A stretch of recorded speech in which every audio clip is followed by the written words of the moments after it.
What is Strike Force? So Strike Force levels, this is the introduction of nonlinearity to the campaign. You're going to get these strike options for these Strike Force levels when you're taking on your campaign. You'll have a choice of these levels. These are the proxy wars that are occurring in the year 2025. You and your Black Ops team, you'll have a choice of which one of these levels you want to go on.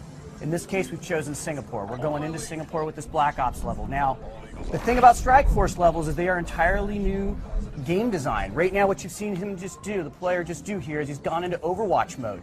He's looking at it from a strategic vantage point, and he's setting up his markers here. He wants his squad to go here. He can see in red there, you can see the enemy, and you can see what's going on. He needs to secure these 3 positions.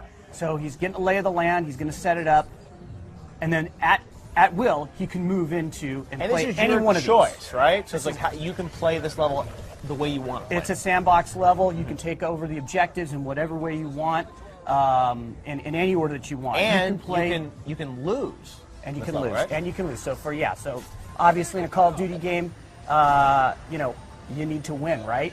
Not anymore. In this case with Strike Force levels, if you lose, we'll take account of that in the story, and the story will progress. Now, of course, if you want to go back and play, which I know you're a completionist and you'll probably want to go and do that, all of course. achievements. But the story will progress forward, and it'll take note of how you performed in these levels, and the story will progress. So one of the things about these levels is you can play any one of the people on your Black Ops squad, and you can take over any of the machinery and the equipment on the battlefield that you go in with. So in this case, what will happen is you'll start to bring in reinforcements. He's obviously trying to take this position here, and his team is battling. He's going into Overwatch mode here.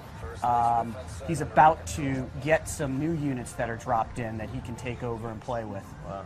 Now these Strike Force missions, are they optional? Do you have to play them? How does it work? Yeah, so you will have to play them. However, you'll have a choice about which one of these you want to play, and like I said, they will progress based on whether you succeed or fail. Some of them you may not experience, depending upon how you perform. And these are certain kind of throughout the campaign, you'll have different Strike Force moments or missions that connect to the story. You got it. That's exactly it. And so it's unique in both structure, but also in gameplay. And right here, he's taking over. He's taking over one of the drones here, and he can either fire the rockets or he can fire his other heavy caliber weapons. He's rolling right now. This is a very powerful weapon. Clearly, he's driving, right? It's a different game mechanic altogether, so you're both driving and you're fighting here. Right.